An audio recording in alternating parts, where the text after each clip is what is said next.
From Meridian to the Gulf Coast, this is WDAM-TV 7, Laurel, Hattiesburg.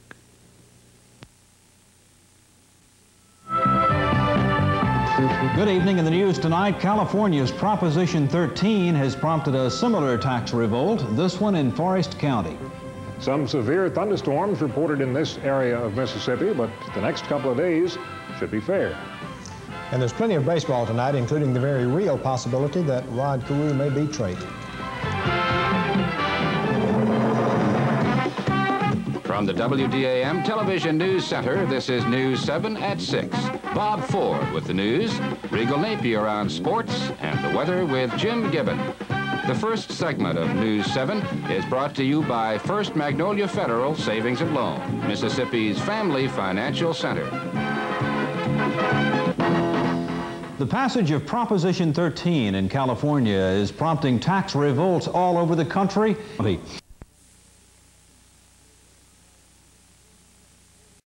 Jim Gibbon is standing by with the weather forecast. We'll return for that right after these messages.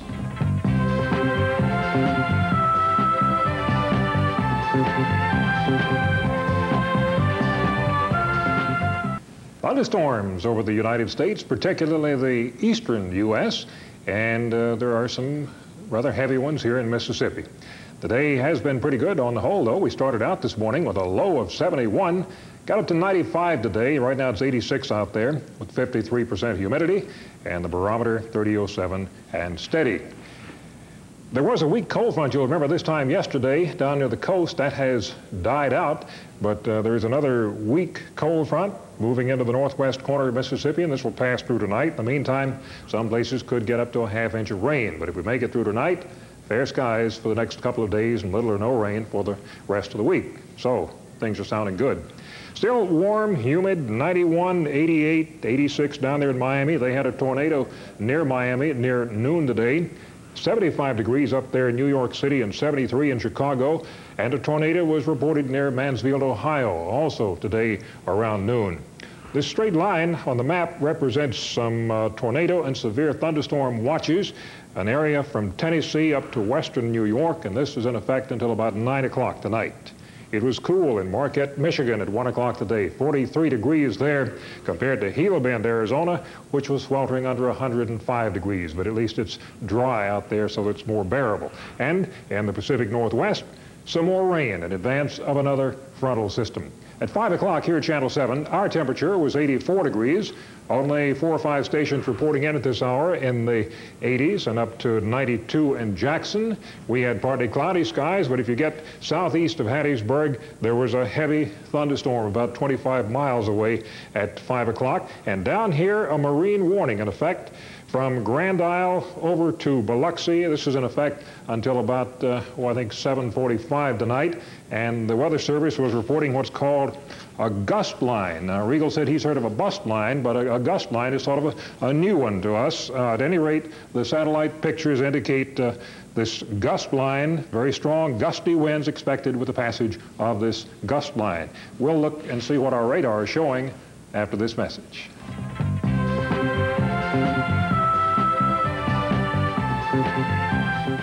And our radar picture, or satellite picture from this morning, shows that frontal system coming down into Arkansas, and this was spawning some unusual early morning thunder showers for the northern part of Mississippi. You can see the remains of that old front down there along the coast and over through Florida into the Atlantic. But that was from about 7 o'clock until noon this morning. Checking our radar, scanning 50 miles, you can see some activity down there to the southeast of Hattiesburg toward Purvis and toward Wiggins. And the radars in the last hour were showing a heavy thunderstorm 10 miles northwest of Bogalusa, moving southeast 15 miles an hour. Few showers over southeast Louisiana between Lafayette and Baton Rouge to near Grand Isle. And here in Mississippi, the heaviest thunderstorms approaching Rolling Fork and 25 miles southeast of Hattiesburg, moving southeast 20 miles an hour.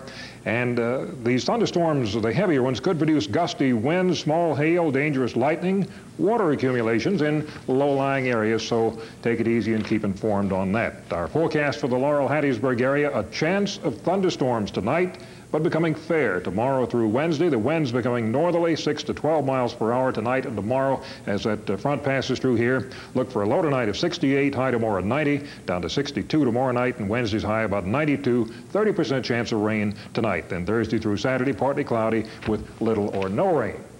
Regal's next with the sports.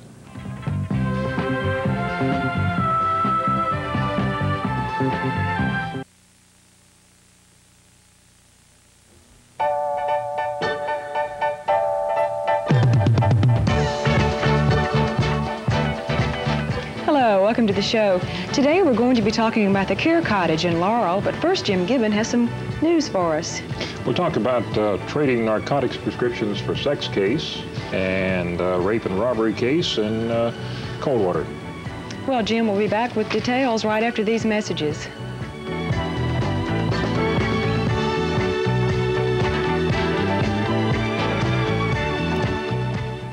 An attorney for a Yazoo City physician plans to appeal action by the State Board of Health suspending the doctor's license.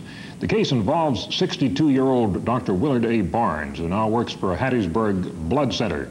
Attorney Don Evans of Jackson disclosed his plans after the board found Dr. Barnes guilty on charges of trading narcotics prescriptions for sex.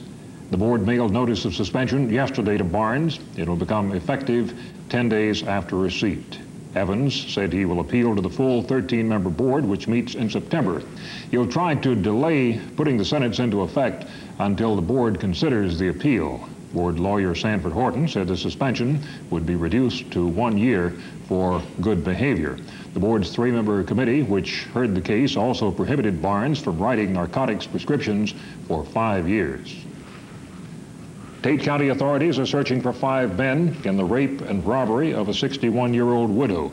The woman was working at a convenience store yesterday when the men walked in, pulled a gun, forced her to empty the contents of the cash register. The men abducted the woman, raped her in their car, led her out on I-55 into DeSoto County. They hit her over the head with a small handgun, left her unconscious in a grove of trees. The victim told officers the men talked as if they had robbed other stores.